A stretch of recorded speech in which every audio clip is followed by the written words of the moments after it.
আবু বকর আমি নবীজি তোমায় জানিয়ে দিলাম ও আমার আবু বকর তুমি কেন এত ঘেমে যাও তুমি কেন টেনশন করো আল্লাহ নবী সাহাবী হযরত আবু বকর সিদ্দিক রাদিয়াল্লাহু তাআলা আল্লাহ নবীকে বলেছিলেন ইয়া রাসূলুল্লাহ হাবিবাল্লাহ ইয়া রাসূলুল্লাহ হাবিবাল্লাহ আমার চিন্তিত হওয়ার কারণ হলো আমি দেখতে পাই ওই গুহার উপর দিয়ে ওই কুফার কুরাইশটাকে ডেকে নিয়ে যাচ্ছে লোভের আশায় পুরস্কারের আশায় ওই সমস্ত দুষ্টু লোকেরাকে ডেকে নিয়ে যাচ্ছে যদি তারা আমাদের খবরটা পেয়ে যায় তারা হয়তো আমি আবু বকর আমায় মেরে ফেলবে তারা হয়তো আমায় হত্যা করে ফেলবে আমি আবু বকর আমার জান চলে যান তারা আমায় হত্যা করো তারা আমায় মেরে ফেলো আমার কোনো দুঃখ নাই আমার কোনো কষ্ট নাই তবে ইয়া রাসূলুল্লাহ ইয়া হাবিবাল্লাহ হুজুর তবে যদি আপনার উপরে কোনো আঁচড় আসে কিয়ামতের মাঠে আমি আবু বকর আল্লাহর সামনে কি জবাব দেব জোরে বলে আরো জোরে বলেন সুবহানাল্লাহ নবীকে দুইবার একবার নবী যখন মেরাজে গিয়েছিলেন দায়িত্বে নিয়ে গিয়েছিলেন কে কথা বলেন কাবা থেকে কেউ বলেছেন উম্মে হানির ঘর থেকে কেউ বলেছেন না হাতিম থেকে নবী ঘুমাচ্ছিলেন সেখান থেকে দায়িত্ব সহকারে জিবরাইল আমিন আলাইহিস সালাম তিনি দায়িত্ব সহকারে মহান আল্লাহর কাছে মহান আল্লাহর দিদারে পৌঁছে দিয়েছিলেন এই পরিপূর্ণ রাস্তাটায় যাওয়ার যে দায়িত্বটা কার ছিল জিবরাইলের ছিল না তিনি যখন একেবারে শেষ স্টপেজ পৌঁছে দিলেন তখন জিবরাইল আমিন আলাইহিস সালাম বললেন ইয়া রাসূলুল্লাহ আপনি আমার জিম্মায় ছিলেন আমি দায়িত্বে ছিলাম আমি শুধু ভাবছিলাম যদি আমার দ্বারা কোনো দায়িত্ব ভুল হয় কিয়ামতের মাঠে আল্লাহর কাছে হিসাব দেওয়া লাগবে হুজুর আমি যথারীতি দায়িত্ব পালন করে ফেললাম একটু টেনশন মুক্ত হলাম দুই নম্বরে নবী যখন মক্কা থেকে মদিনায় যাচ্ছিলেন দায়িত্ব ছিল হযরতে আবু বকরের কাঁধে একবার জোরে বলেন আরো জোরে বলেন সুবহানাল্লাহ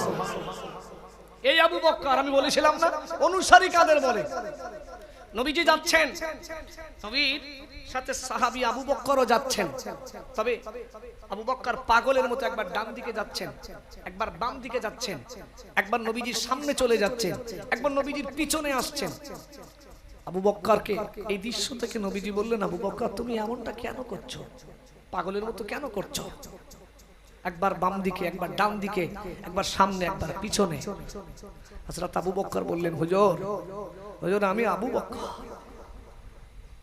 হুজুর আমি দায়িত্ব নিয়ে আপনাকে মদিনায় নিয়ে যাব জি হুজুর আমি আবু বকর থাকতে আপনার কোনো কষ্ট হবে আপনার উপরে কোনো আঘাত আসবে আমি আবু বকর সইতে পারবো না জোরে বলেন আরো জোরে বলেন সুবহানাল্লাহ আল্লাহ নবী সাহাবী হযরত আবু বকর সিদ্দিক রাদিয়াল্লাহু তাআলা আনহু আল্লাহ নবী সাহাবী হযরত আবু বকর সিদ্দিক রাদিয়াল্লাহু তাআলা আনহু আল্লাহ নবীকে বললেন ইয়া রাসূলুল্লাহ হাবিবাল্লাহ আমি একবার বাম দিকে যাই আমার মনে মনে হয় হয়তো বাম দিক থেকে কুফার কুরাইশরা আপনাকে আপনার উপরে হয়তো আঘাত করবে যদি বাম দিক থেকে আপনার উপরে কোনো আঘাত আসে আপনার গায়ে লাগার আগে জানো আমি আবু বকর ওই আঘাত আমার গায়ে লেগে যায় জোরে বলে আরো জোরে বলেন সুবহানাল্লাহ আমি ভয় পাই হয়তো বাম দিক দিয়ে আপনার উপরে আঘাত আসতে পারে হুজুর আপনার গায়ে লাগার আগে যেন সেই আঘাতটা আমার উপরে লাগে আপনার উপরে যেন আঘাত না আসে ওজন আমি ডান দিকে যাই আমার ভয় হয় মনে হয় হয়তো আপনার ডান দিক থেকে হয়তো আঘাত আসতে পারে হুজুর এই জন্য আমি বারবার শুধু ডান দিক বাম দিক করছি বিশ্বাস করেন এই আবু বকর সিদ্দিক রাদিয়াল্লাহু তাআলা আনহু গারে সাওয়ার পাহাড়টা ভালোই উঁচু একটা সময় নবীজি সাল্লাল্লাহু আলাইহি ওয়াসাল্লাম তিনি হাঁটছেন নবীজির কষ্ট হচ্ছে আবু বকর বললেন নবীজি আপনি আর চলতে পারছেন না আমি আবু বকর আপনার নবুয়াতি দেহটা আপনি আমার কাঁধের উপরে চড়িয়ে দেন একবার জোরে বলেন আরো জোরে বলেন সুবহানাল্লাহ নবীকে বহন করার ক্ষমতা কারোর ছিল না আবু বকর বললেন, নবীজি আপনি আমার কাঁধে চড়ে এই গাড়ে সাওয়ারে পৌঁছে দিয়েছিলেন। আবু বকর সিদ্দিক রাদিয়াল্লাহু তাআলা তিনি কাঁধে করে নবীকে গাড়ে সাওয়ারে পৌঁছে দিয়েছিলেন। জোরে বলেন, আরো জোরে বলেন সুবহানাল্লাহ। শুধু তাই নয়, নবীজি যেই আগে আগে যাচ্ছেন বালির উপরে পা দিলে একটা ছাপ পড়ে না, পড়ে না, পড়ে না? সাথে সাথে কিতাবের ভিতরে এসেছে হযরত আবু বকর সিদ্দিক রাদিয়াল্লাহু তাআলা নবীজি যেখানে যেখানে পা দিচ্ছেন সাথে সাথে হাত দিয়ে সেই পায়ের ছাপটাকে একেবারে বিলীন করে দিচ্ছে। জোরে বলেন, আরো জোরে বলেন সুবহানাল্লাহ। এর নাম তো অনুসারী, এর নাম অনুসারী। তখন ভাই আমরা যারা এখানে এসেছি আমরা নবীকে ভালোবাসি না বাসি না? কথা বলেন, বাসি তো? এখন নবীকে যারা ভালোবাসি শুধু মুখে ভালোবাসলে হবে? নবীজির 63 বছরের জিন্দেগি আমাদের জীবনে কর্মে বাস্তবায়ন করা লাগবে। কথা বলেন, শুধু মুখেই যদি ভালোবেসে, যদি মুখেই ভালোবেসে যদি আমরা নবীর আশিক হতে পারতাম, আপনি বলেন আবু তালেব নবীকে ভালোবেসেছে না বাসিনি? কথা বলেন, বাসিনি? ভালোবেসেছে। নবীজি বলেন আমার চাচা আমায় যা ভালোবেসেছে আমি চাচার ঋণ কখনো শোধ করতে পারবো না। কোরআন মাজিদের ঘোষণা, আল্লাহ বলছেন যখন এই আবু তালেবের ইন্তেকালের সময় হয়ে যায়, একেবারে মরণাপন্ন অবস্থা, নবী আবু তালেব চাচার মাথার গোড়ায় বসে বসে শুধু তালকিন করছেন, চাচা তুমি আমার ছোট্ট বয়সে আমার বাপকে দেখি নাই, ছোট্ট বয়সে 6 বছর বয়সে আমার মা চলে গেছে, তারপরে 2 বছর আমার দাদুর কাছে মানুষ হলাম, 8 বছর বয়স থেকে আজ পর্যন্ত তুমি আমায় কোলে পিঠে মানুষ করলে, আমাকে খাওয়ালে পড়ালে সবকিছু করলে।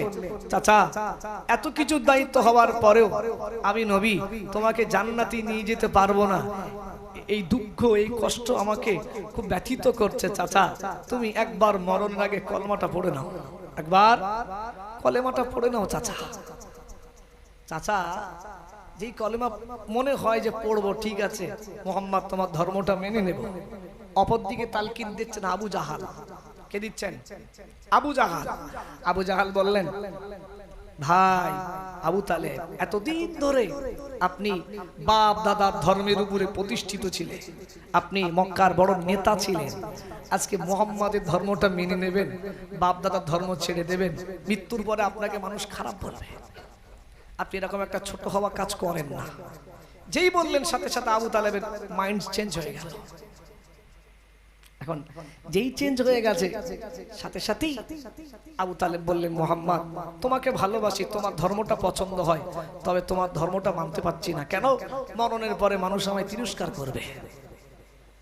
আবু তালেব ইন্তেকাল করেছে, আবু তালেব ইন্তেকাল করেছে।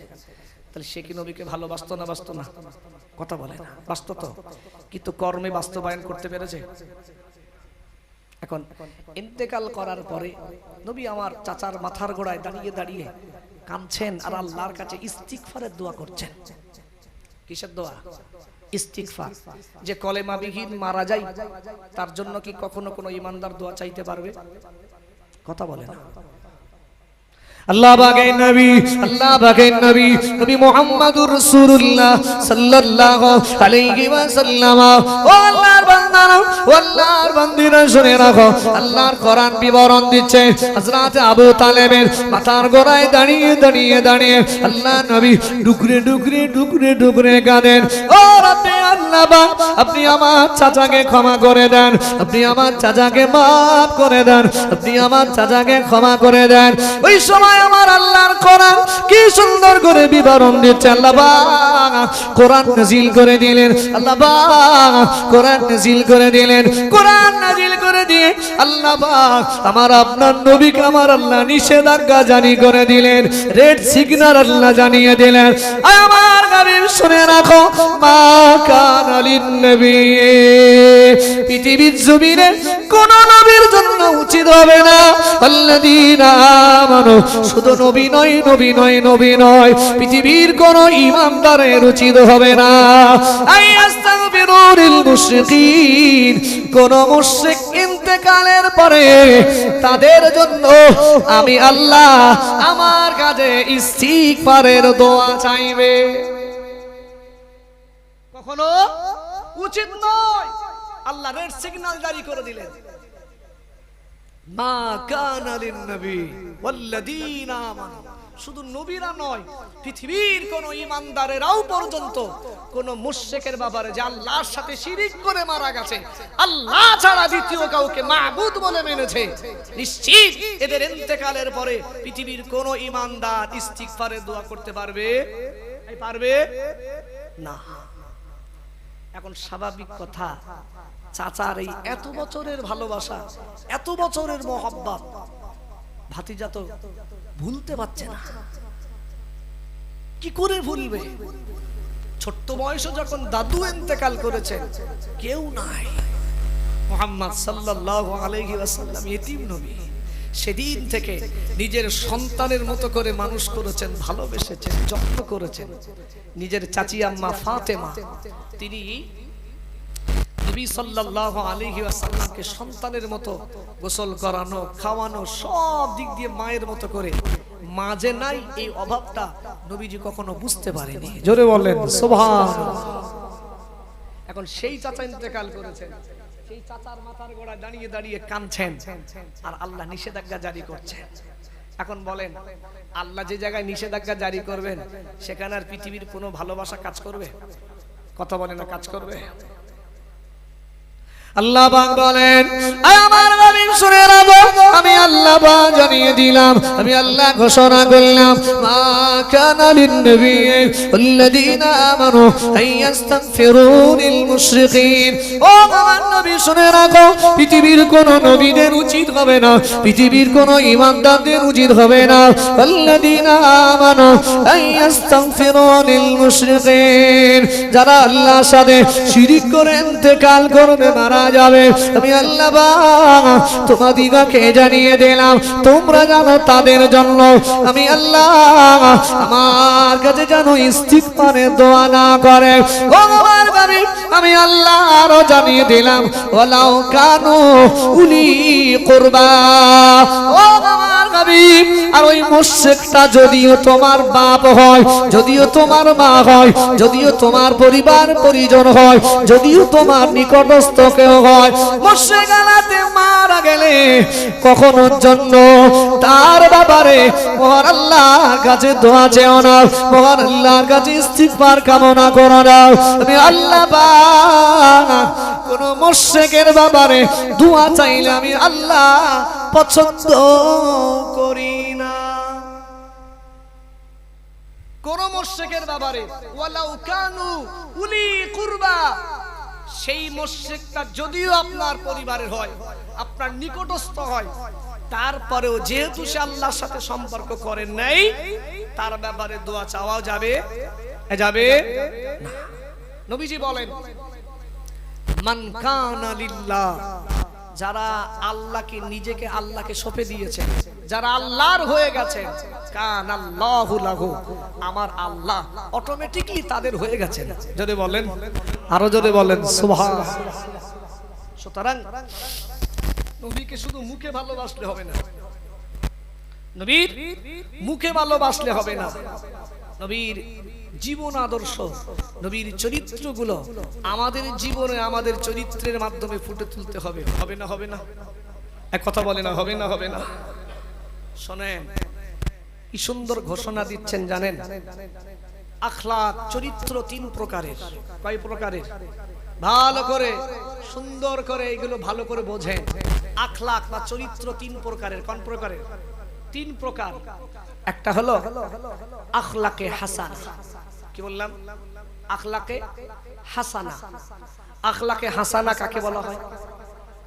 আখলাকে হাসানা তাকে বলা হয় যেটা আমার আল্লাহ ইব্রাহিম আলাইহিস সালামকে আল্লাহ আদেশ করেছিলেন। কি আদেশ? আল্লাহ সুবহানাহু ওয়া তাআলা ইব্রাহিম আলাইহিস সালামকে বলছেন, ইয়া খলিল আহসিনু খুলুকাকুম ওয়ালাউ মাআল কুফার। হে ইব্রাহিম, আমি আল্লাহ তোমায় বলছি, তুমি না, তোমাকে আমি আল্লাহ আখলাকে হাসানা দিলাম, তবে তুমি উত্তম চরিত্র, উত্তম ব্যবহার করো, যদিও সে কাফের হয়, তথা সে যদি আল্লাহকে নাও মানে, তারপরও তোমার তার সাথে উত্তম চরিত্র, তোমার তার সাথে আখলাকে হাসানা করা লাগবে। লাগবে না? লাগবে না? লাগবে। তবে আখলাকে হাসানার একটা সিস্টেম হলো যে কেউ যদি আপনাকে আঘাত করে, আখলাকে হাসানার ভিতরে কেউ যদি আপনাকে আঘাত করে, আখলাকে হাসানায় সিস্টেম হলো আপনি তাকে সেই আঘাতের বদলা দিতে পারেন। তবে তবে সে যতটুকু আপনাকে আঘাত করেছে ঠিক সেই ওজনের, যেখানে আঘাত করেছে ঠিক সেইভাবে আপনি প্রতিশোধ নিতে পারেন। তার এক চুল বেশি হলে জুলুম করা হবে। কি করা হবে? কেউ যদি আপনাকে হাতে মারে, আপনি তাকে ঠিক সেই জায়গাতে সেই জোরেই সেইভাবে হাতে মারেন। কেউ আপনার হাত ভেঙে দিয়েছে, আখলাকে হাসানা সিস্টেম নবী ইব্রাহিম আলাইহিস সালামের জামানায় তাকে হাত ভেঙে দাও, সমস্যা নেই। তবে এখনকার সমাজে কি বলেন দিনে, কেউ যদি একটা চড় মারে, হ্যাঁ গালে মারলো চড়, আমরা তার মোটামুটি তার সারা দিকে কোনো জায়গার বাদ রাখি 14 গোষ্ঠী উদ্ধার করে দিই। তাহলে তার সাথে ইনসাফ হলো না বেইনসাফি হলো? কথা বলে না, ইনসাফ হলো না। আল্লাহ পাক তাওরাতের ভিতরে আল্লাহ পাক জানিয়েছেন এই ব্যাপারটা, আল্লাহ পাকের কোরআনের ভিতরে আল্লাহ জানিয়েছেন। হে দুনিয়ার মানুষেরা শুনে রাখো, আমি আল্লাহ পাক তোমাদেরকে জানিয়ে দিলাম। আল্লাহ পাক বলেন, হে দুনিয়ার মানুষ, তোমাদেরকে যদি কেউ আঘাত করে, এটা হলো আখলাকে হাসানার বিবরণ। আল্লাহ পাক শোনাচ্ছেন, কেউ যদি তোমায় আঘাত করে, আন্নান নাফস বিন নাফস, কেউ যদি তোমার নফসের ক্ষতি করে, তুমি তার বাদাউলতে নফসের উপরে আঘাত করো। নফসে মেরে যে তুমি তার পায়ে মেরো না, তুমি তার হাতে মেরো না, তুমি তার চক্ষুতে আঘাত করো না। এটা যদি তুমি করো, আমি আল্লাহ পাক বলছি অবশ্যই তুমি তার সাথে জুলুম করলে। আল্লাহ পাক আবারও শোনাচ্ছেন, ওয়াল আইনা বিল আইন, কেউ যদি তোমার চোখে আঘাত করে, অবশ্যই তুমি তার বদলা হিসাবে চোখে আঘাত করতে পারো। ও আমার ভাইরা মনে রাখো, শুধু তাই নয়, আল্লাহ আবার শোনাচ্ছেন, ওয়াল আনফা বিল্লাহ, কেউ যদি তোমায় নাকে মারে, তার বদলা হিসাবে তুমি তাকে নাকে মারতে পারো। ওয়াল উযুনা বিল উযুন, কেউ যদি তোমায় কানে আঘাত করে, বদলা হিসাবে তুমি তাকে কানে আঘাত করো। ও আল্লাহর বান্দারা, আল্লাহর বান্দীরা শুনে রাখো, আল্লাহ পাক শোনাচ্ছেন, ওয়াসিন্না বিসিন, কেউ যদি তোমায় মেরে একটা দাঁত ভেঙে দেয়, আমার বান্দা বান্দীরা শুনে রাখো, আখলাকে হাসানা হলো, কেউ যদি তোমায় একটা দাঁত ভেঙে দেয়, তুমি তার বদলা হিসাবে দাঁতটা ভেঙে নিও। তবে খবরদার, যে জুলুম তোমার উপরে করেছে, মনে রাখো তাকে ক্ষমা করে দেওয়াটাই হবে অতি উত্তম। জোরে বলে, আরো জোরে বলে। আখলাকে হাসানা সিস্টেম, আঘাত করলে ক্ষমা করে দেন। তবে কেউ যদি বদলা নিতে চায়, আখলাকে হাসানায় বদলা নিতে সে পারে। তবে সে যতটা আঘাত করেছে বদলা হিসাবে ততটাই নিতে পারবেন। এক চুল পরিমাণও বেশি হবে, বেশি হবে। আর এখন মোটামুটি শুরু করলে তার শেষ হয় না, শুরু করলে আর শেষ হয় না। 2 নম্বরে হলো আখলাকে কারিমানা। আখলাকে কারিমানা, কারিমানা সিস্টেম হলো, আল্লাহ বলেন আখলাকে কারিমানা, নবী ঈসা আলাইহিস সালামকে আল্লাহ বলছেন আখলাকে কারিমানা। কেউ যদি তোমায় কষ্ট দেয়, আঘাত করে, প্রতিশোধ নিও না, তাকে তোমরা মাফ করে দাও। আখলাকে কারিমানায় প্রতিশোধ নেওয়ার অর্ডার নাই, মাফ করে দাও। 3 নম্বর আখলাক হলো আখলাকে আযীমা, যেটা হলো উন্নত চরিত্র, যে চরিত্রটা আমার আপনার নবীকে আল্লাহ দান করেছিলেন। জোরে বলেন, আরো জোরে বলেন সুবহানাল্লাহ। যে চরিত্রটা আমার নবীকে দিয়েছিলেন, হে নবী, আপনি তাদেরকে, যারা কষ্ট দেয়, যারা আপনাকে কষ্ট দেয়, আপনাকে ব্যথা দেয়, আপনি তাদেরকে মাফ করে দেন, আপনি তাদেরকে ক্ষমা করে দেন। নবীজি সাল্লাল্লাহু আলাইহি ওয়াসাল্লামকে মহান আল্লাহ বলেন, সিলমান কতাকা, যে তোমার সাথে সম্পর্ক ছিন্ন করতে যায়, হে মুহাম্মদ তুমি তার সাথে আরো সম্পর্ক গড়ে তোলো। জোরে বলেন, আরো জোরে বলেন সুবহানাল্লাহ। আবার আল্লাহ আমার নবীকে শোনাচ্ছেন, ওয়াফু আন মান যালামাকা, যে আপনার সাথে জুলুম করে, হাবিব আপনি তার প্রতিশোধ নেন না, বরঞ্চ আপনি তাকে মাফ করে দেন। জোরে বলেন, আরো জোরে বলেন সুবহানাল্লাহ। 3 নম্বর আবারও বলেন, ওয়া আহসিন, ও আমার হাবিব শোনেন, ইলা মান আসআ ইলাইক, যে তোমার সাথে মন্দ আচরণ করতে চায় তুমি তার সাথে ভালো আচরণ করো। একবার জোরে বলো, আরো জোরে বলেন সুবহানাল্লাহ। কোরআন শরীফের ভিতরে আল্লাহ শোনাচ্ছেন, ইদফা বিল্লাতি হিয়া আহসান, যারা তোমার শত্রু হয়, তোমার সাথে খারাপ আচরণ করে, তুমি তাদের সাথে ভালো আচরণ করো।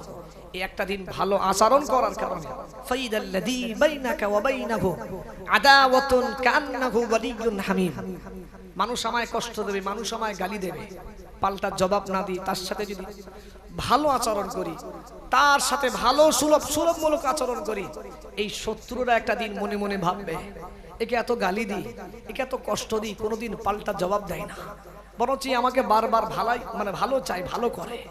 সুতরাং এর সাথে শত্রুতা করা মানে বোকামি।